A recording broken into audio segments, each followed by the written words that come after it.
नमस्कार दोस्तों, स्वागत है आपका पढ़ाई हाउस चैनल में। आज मैं आप लोग के लिए एक नया विषय लेके आया हूँ जो है कक्षा 12 के संस्कृत पाठ्य एक भोजस्य उदारम अर्थात भोज की उदारता।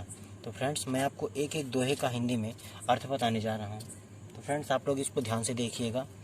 तथा कदाचित द्वारपाला आगत महाराजा भोज प्राह देव कौपीनावशेषो विद्वान द्वारी वर्तते इति। तभी कुछ द्वारपाल आते हैं और कहते हैं, महाराज देव कौपीनावशेनो विद्वान द्वारी वर्तते इति। कम वस्त्रों में एक विद्वान द्वार पर आया हुआ है। राजा प्रवेशेस इत प्राह। तभी राजा उनसे प्रवेश के लिए अनुमति दी। तथा प्रविष्टः सह कवि भोजनमालोक्य अद्य में दरिद्रानाशो वह भविष्यतीति मत्वा तुष्टो हर्षाश्रुणि मुमोच। जैसे ही उस विद्वान को राजा के समक्ष लाया गया, उस विद्वान के आंखों से आंसू निकल आए, खुशी के आंसू निकल आए कि आज उसकी दरिद्रता नाश हो जाएगी। राजा तमालोक्य प्राह कवि किम रोदसी इति। तभी राजा ने पूछा कि हे कवि, तुम क्यों रोते हो। तथा कविराह राजन। तभी उस कवि ने कहा, हे राजन आकर्णे मद गृह स्थितिम। हे राजा, मेरी घर की स्थिति को सुनिए। यहाँ पर घर की स्थिति अर्थात उसकी घर की दरिद्रता अर्थात उसकी घर की गरीबी को सुनिए। अयि लाजानुच्चे पथि वचन माकर गृहणी शिशो करलो यत्नात् सुपिहवती दीनवदना मयि छीड़ोपाये यत्कृतं दृशा बहु वस्त्रबहुले तन्ततः संलयम में त्वमसि पुनरुद्मूर्छिता। हे राजन, जब मेरे रास्ते से लाजा बेचने वाला जाता है तो मेरी पत्नी मेरे बच्चों के कान को यत्नपूर्वक ढक देती है। क्यों ढक देती है? क्योंकि उसके पास उसे लाजा दिलाने के लिए पैसे नहीं होते। दोस्तों, यहाँ पर लाजा एक चावल से बनी हुई खाद्य का पदार्थ है। हे राजन, मेरी पत्नी मेरे बच्चों के कान यानी कान को यत्नपूर्वक ढक देती है। मैं छीड़ो पाए यत् कृतम दृष्टवा बहुश्रूले। इस स्थिति को देख के मुझे अत्यंत ही दुख होता है। अतः हे राजन, आप ही मेरी दरिद्रता दूर कर सकते हैं। राजा शिव शिव इति उदीरयत प्रत्यक्षरम लक्ष्य दत्वा प्राह। तभी राजा ने शिव शिव कहते हुए उसे प्रत्येक अक्षर पर यानी एक एक अक्षरों पर लाख लाख रुपए दिए। त्वरि गक्ष गेहम तद्ग्रहणी खिन्ना वर्तते। तभी राजा ने कहा, अब तुम घर जाओ, तुम्हारी पत्नी दुखी होगी। अन्यथा भोजा श्री महेश्वरम नमितुम शिवालयम गच्छत।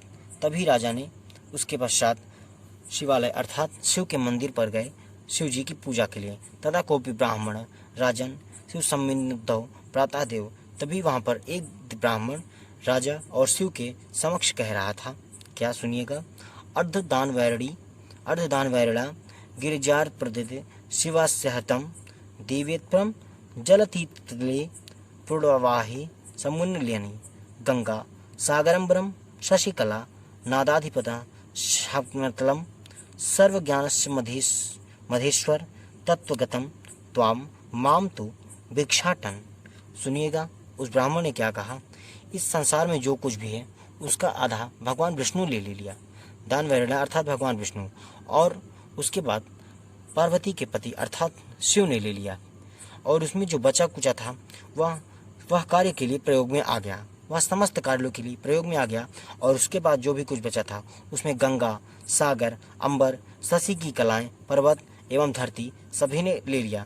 अर्थात हे राजन, आप तो सर्वज्ञाता हैं, आप तो सबको जानने वाले हैं, अर्थात आप ही मुझे भिक्षाटन दीजिए। राजा तुष्ट तस्मै प्रत्यक्षरम लक्षोदत। तथा राजा उसके इस वचन से संतुष्ट होकर उसे भी प्रति अक्षरों पर लाख लाख रुपए दिए। अन्यदा राजा समुपस्थिता सीता प्राह देवी प्रभातम वर्णम इति सीता प्राह। तभी राजा ने कहा, देवी अब आप प्रभात का वर्णन कीजिए।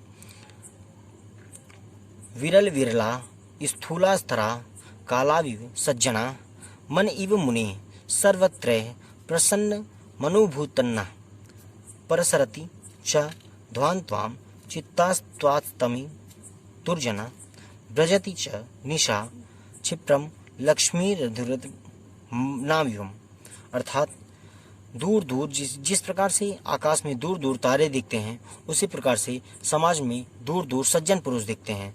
अर्थात आज हमारे समाज में सज्जन पुरुष की संख्या कम है। सज्जन पुरुष अपने सद्विचार, अपने सुविचार से सब मनुष्यों को प्रसन्न रखते हैं और उसी प्रकार से दुर्जन पुरुष अपने दुर्व्यवहार से लोगों को दुखी करते हैं। व्रजति, और लास्ट लाइन का अर्थ देखिए फ्रेंड्स, व्रजति च निशा क्षिप्रम लक्ष्मी रनुद्मीनाव्यम, अर्थात उसी प्रकार से जो दरिद्र व्यक्ति होते हैं उनके पास लक्ष्मी नहीं जाती हैं और जो गुणी व्यक्ति होते हैं, ज्ञानी व्यक्ति होते हैं, उनके पास लक्ष्मी अपने आप ही जाती रहती हैं। राजा तस्य लक्षम दत्वा कालिदासा प्राह, तभी राजा ने उसे प्रत्येक शब्द पे लाख लाख रुपए दिए और कालिदास से कहा, सखे त्वमेव प्रभात पढ़्यम, सखे त्वमेव प्रभातम वर्ण्यम इति ततः कालिदासः प्राह। तभी राजा ने कहा, हे सखी, हे सखा, अब तुम प्रभात वर्णन करो। ततः कालिदासा प्राह, तब कालिदास ने कहा, अभूत प्राची पिंगा रस पतिरत्वी प्राप्त कनकम, अर्थात पूर्व दिशा की ओर से सूर्य पीला पड़ रहा है। रसपति प्राप्त कनकम, अर्थात चंद्रमा पीला पड़ रहा है। जिस प्रकार से सूर्य का उदय होता है तो चंद्रमा का पीला होना यानी चंद्रमा का अस्त होना है। तो इससे यह तात्पर्य हो रहा है कि जिस प्रकार से ज्ञानी व्यक्ति आते हैं, समाज में प्रवेश करते हैं, तो अज्ञानी पुरुषों का अपने आप ही क्षीण होने लगता है। अर्थात अगली लाइन का आप अर्थ देते, गत्तक्षान यस्य चंद्रो बुधजना इव ग्राम्यस्म दिशि, जिस प्रकार से सूर्य अपनी तेज से, अपनी उत्तेजना से एक चंद्रमा की उत्तेजना को छीड़ कर देता है, उसी प्रकार से एक ज्ञानी पुरुष अपने ज्ञान से एक अज्ञानी पुरुष को लुप्त कर देता है। क्षणा क्षीणास्त्रा नितयत इवा नुद्यमम राम मरा न दीपा राजंती दरिद्र हरितावन गुणा, जिस प्रकार से एक क्षणम क्षीणास्त्राम नृत्यम इवाम मम पराह, जिस प्रकार से एक ज्ञानी व्यक्ति अपने ज्ञान के अनुसार एक अज्ञानी मनुष्य को छीण कर देता है, उसे पराजित कर देता है, उसी प्रकार दीप के प्रकाश के आगे एक चंद्रमा की कांति शोभित नहीं हो पाती है। राजा तुष्टति तस्मै प्रत्यक्षरम लक्षो दत्तौ, उसी प्रकार से उसके बाद राजा भी उसके शब्दों से प्रसन्न होकर उसे प्रत्येक शब्दों पे 1-1 लाख रुपए प्रदान किए। तो फ्रेंड्स, आज मैं संस्कृत का आपको पहला चैप्टर क्लास 12 यूपी बोर्ड के भोजस्योदारम की कहानी बताई। तो फ्रेंड्स, इसके बाद आप लोग तैयार रहिए हमारी नेक्स्ट वीडियो के लिए, जिसमें मैं आपको चैप्टर नंबर 2 के बारे में बताऊंगा। ठीक है फ्रेंड्स, और आप अगर अभी तक मेरे चैनल को सब्सक्राइब नहीं किया तो पहले आप मेरे चैनल को सब्सक्राइब कीजिए, जिससे कि आने वाले हर वीडियो आप तक पहुँचे। ओके, धन्यवाद।